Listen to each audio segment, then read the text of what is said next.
Well, hello everyone, and thank you for joining another episode of Real Estate and Money, where we talk about all things real estate and money. And I'm Tina Lombard, I'm Violeta Strash with Coldwell Banker Danforth. and we are going to be talking about some very serious topics today. We're going to be talking about senior living. This is one of many series, but we're going to start this series talking about senior living. So, V, take it away. Well, I looked at myself in the mirror today and I said, yeah, getting old. And so we have an aging population, right? And so there's a lot more people that need services when they get older. Their health kind of deteriorates. And, I have aches and pains too, but I hope I'm going to be around for a while. But it's a good time to talk to or think about what's going to happen in the near future. In my case, in the near future, no. But like Tina, she looks beautiful. She'll always look beautiful, even when she's 90. Bless your heart. Say ditto.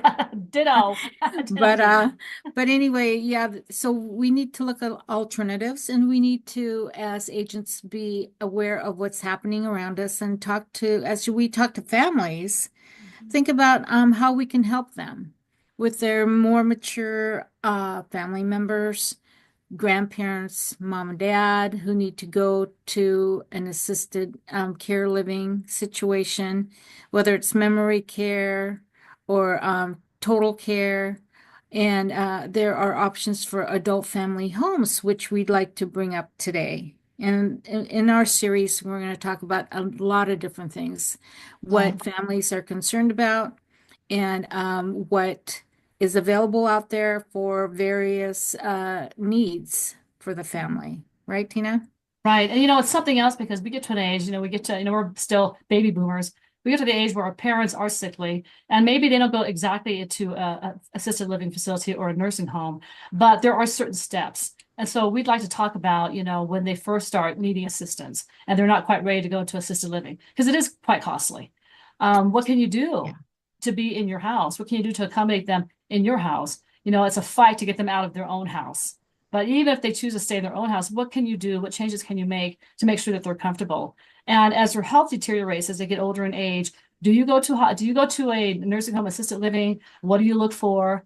And so on and so forth. And hospice, that's what we want to talk about. And if you do have parents that are in their 60s, 70s, or 80s, and maybe they're still getting around, they're still driving around, going to church, going to bingo, going to the casinos, Hmm. they're active, but they need some help financially. They need somebody to look for them, to cook for them, to care for them, make sure they take their meds and they make it to their doctor's appointments.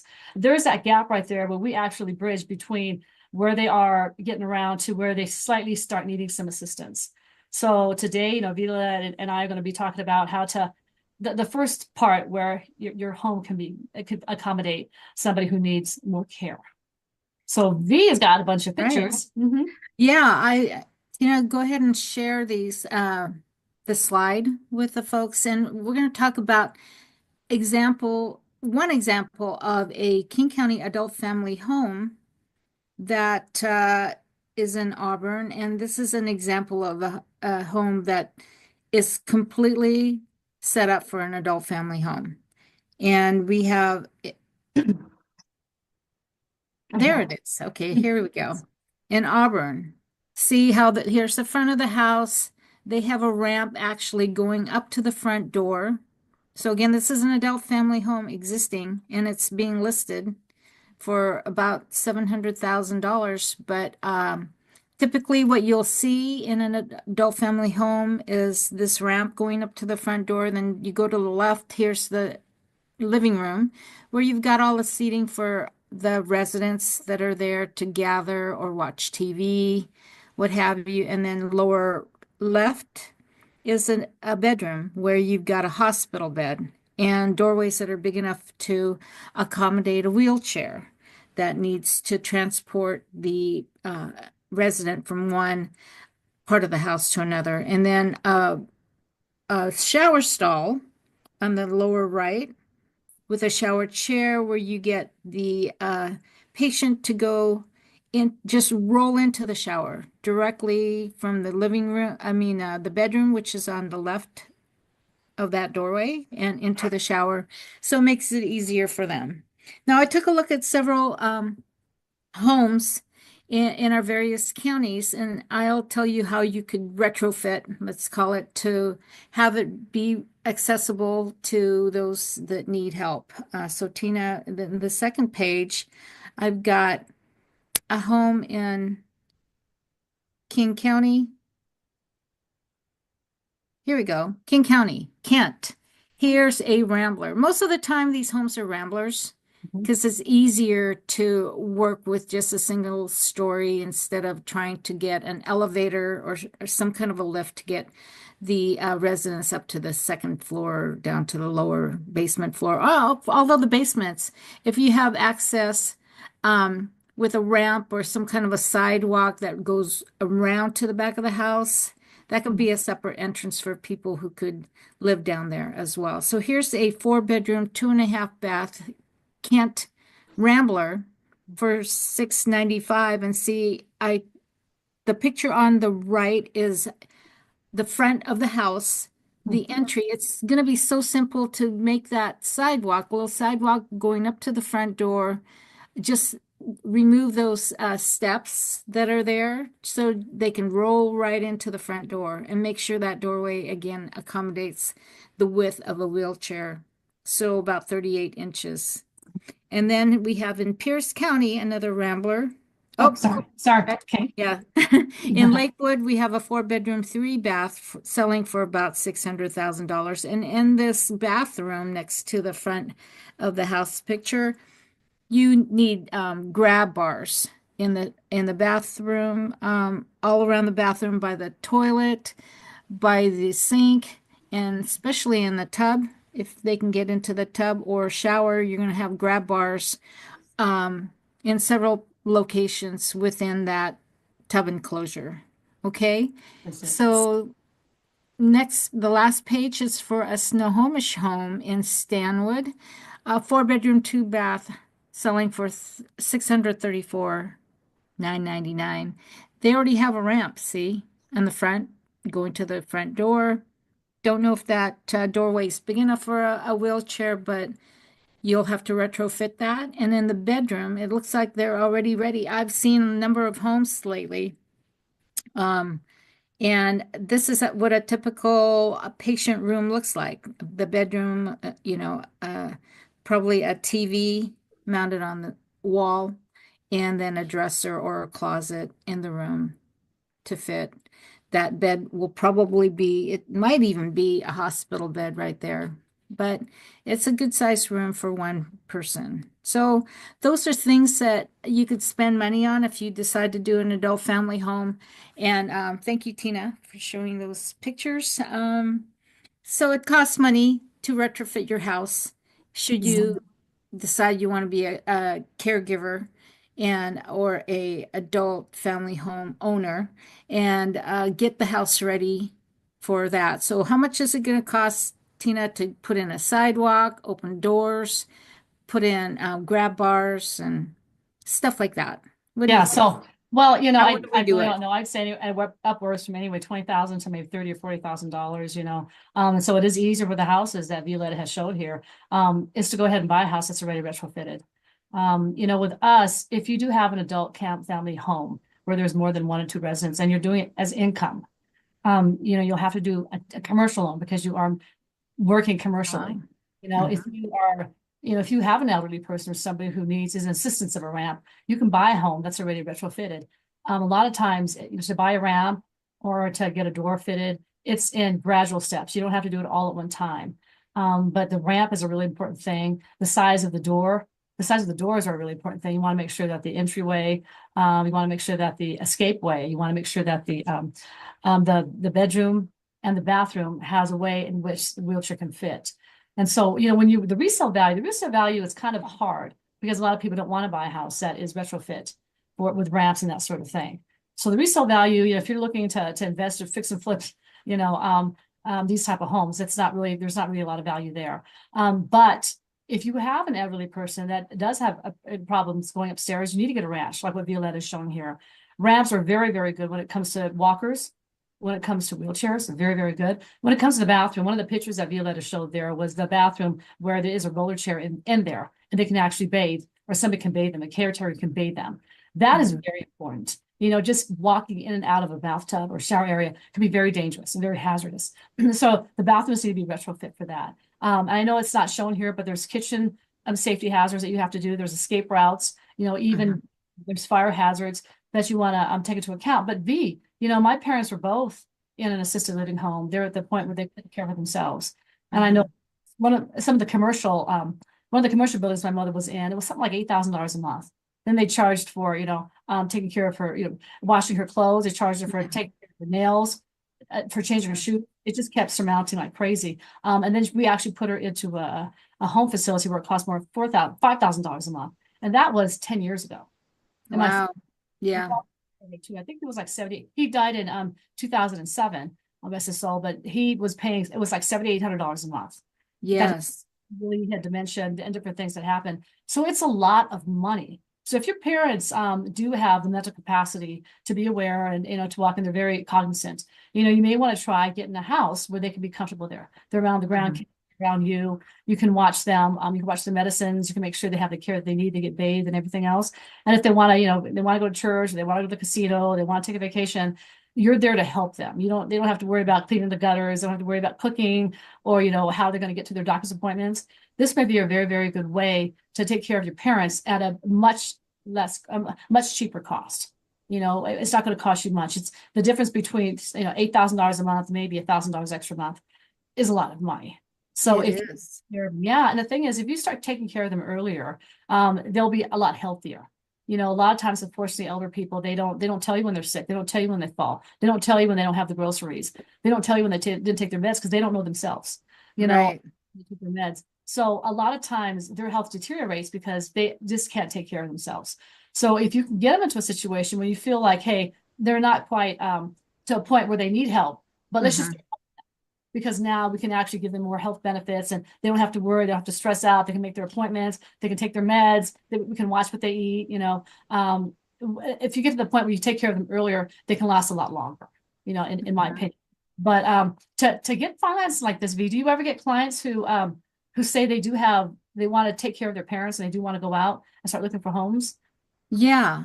I mean, I know, do we recommend that they sell the house that their parents are in? Sometimes my father-in-law, when he was around, he didn't want to leave his home. Had a beautiful lake view, just live there forever. You're going to take me out of here in a box. And that was his mentality. I'm so sorry. And then it got to the point where he was falling and it was dangerous for him to live at home. So the family had to decide what to do, get him some help. And these adult family homes, they have home care services where a nurse will come to the house. And hopefully the caregivers have a way to dispense medication. Say if they're diabetic, they can give them their insulin, and then therapy. They need occupational therapy to help them be self-sufficient. Physical therapy, for folks that have broken their hips and and need a little assistance. And speech therapy, if you've suffered a stroke, for example, and need help in that regard, they will come to that house. And this could all be taken care of by insurance.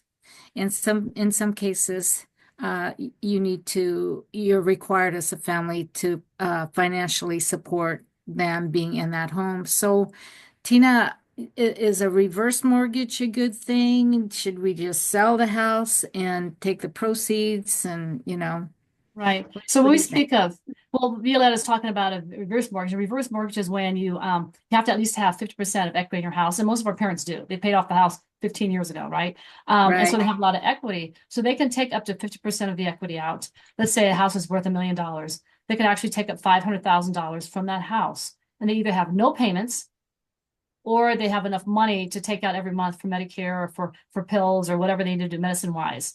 So that is a very good option if you just cannot budge your parent out of their house. And there's a lot of pride there. Mentally, they're 20 years old. Physically, they're not. So if you cannot budge them and they do need to have medical care, they do need assistance, and you have no money, a home equity, a reverse mortgage is a very good option for your parent, and they don't discriminate against age. Okay, it is for people who are eligible, and it's an FHA loan. It's not some fly-by-night company that's giving out reverse mortgages. It is an FHA loan, and it is not the reverse mortgages of the past where those were kind of wonky. But now it is government run. It's by the FHA. Now, if you want to take care of your parents have a house that's dilapidated and you don't want it. Yeah. You don't want it. And they can't care for it. There's the roof is caving in, they've got ant critters in the back, the house is falling. They haven't maintained their house in years. You don't want it. If you don't want it, sell it now. Unfortunately, my mother had her house for 2 years while she was in an assisted home. She had her house. She had her plants. So we went there and we took care of it. Even after she passed away, it took my sisters 2 years to emotionally let it go. So it sat there. It paid for insurance, paid for taxes.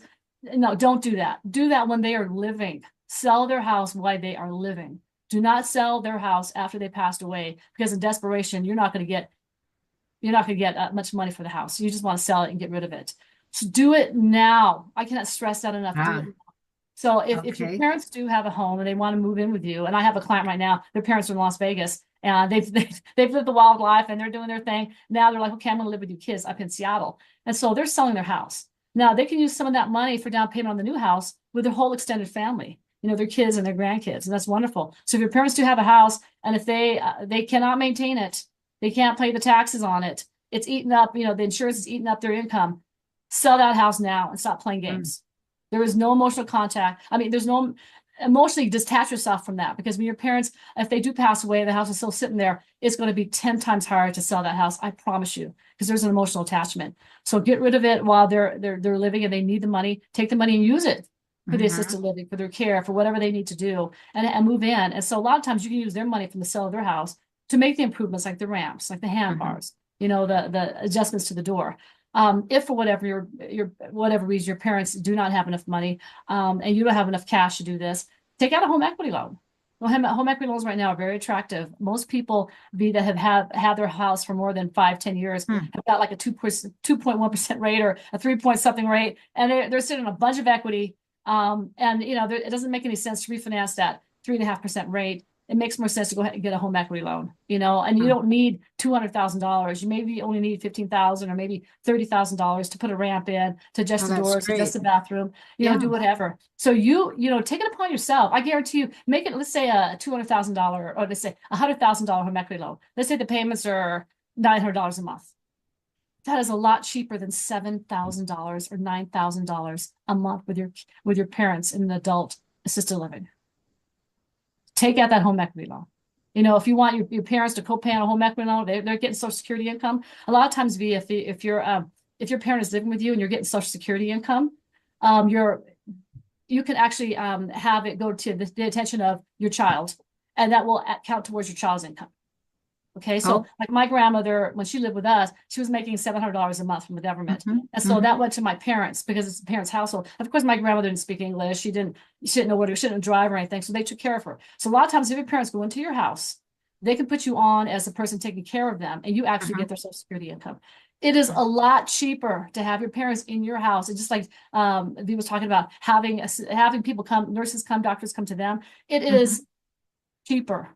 And there's more love and there's more care, so take out a home equity loan. Don't say, hey, I want to be cheap, I don't want to take out a home equity loan. Well, then put your parent in a home and pay $8,000 a month. It's up to you.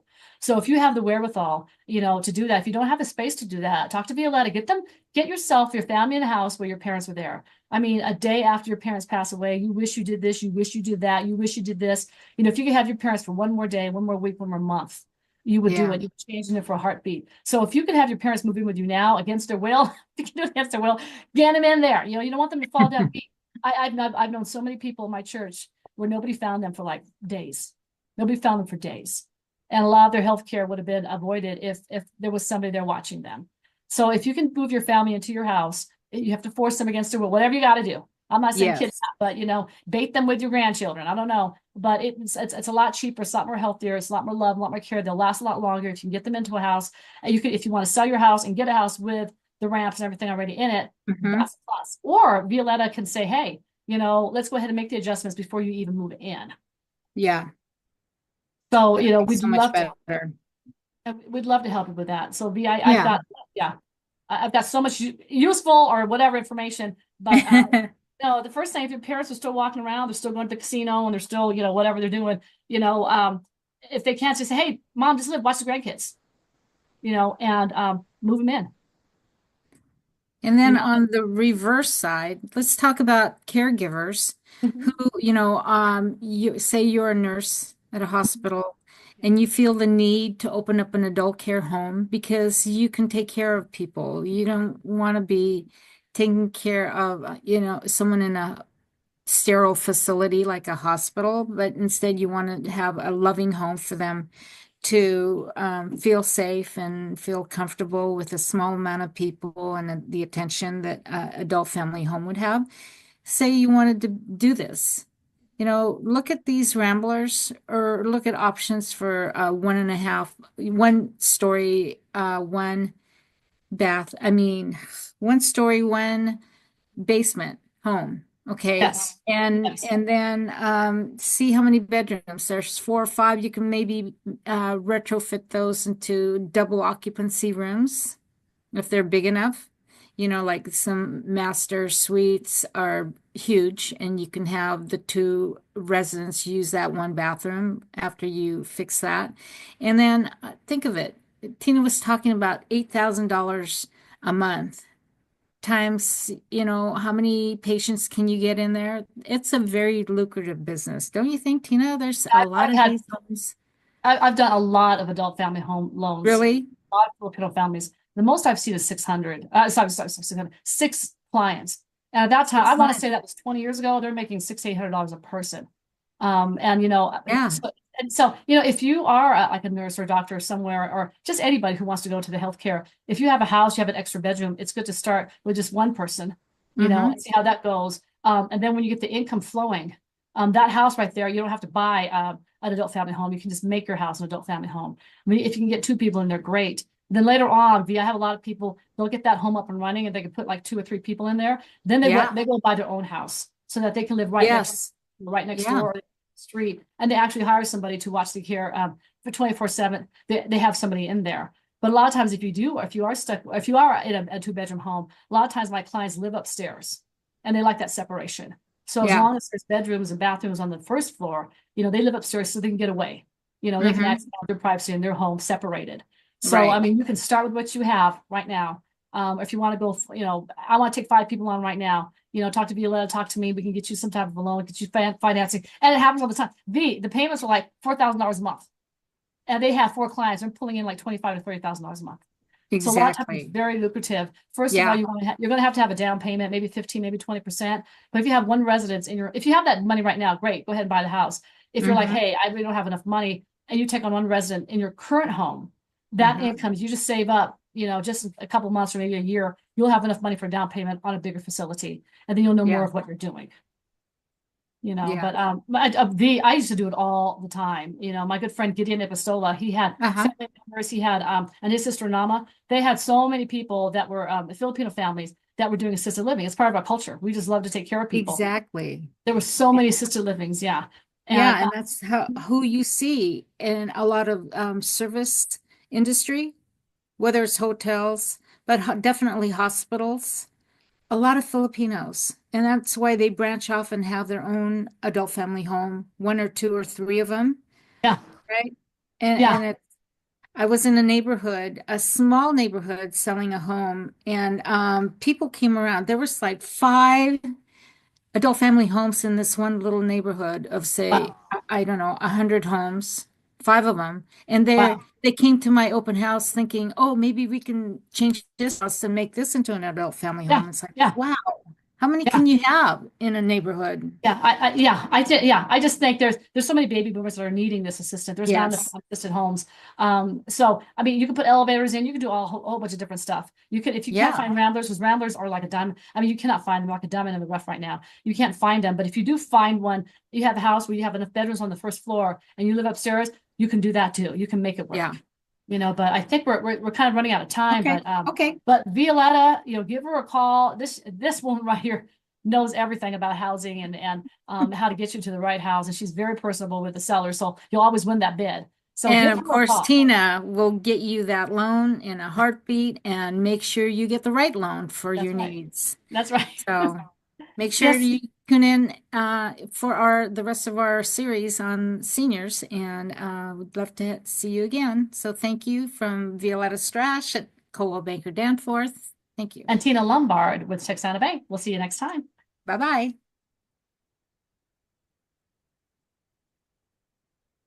Okay. Okay, great, V. I think we got it. It's going to turn off. I'm going to give you a call. Okay, I'm going to give you a call. Okay.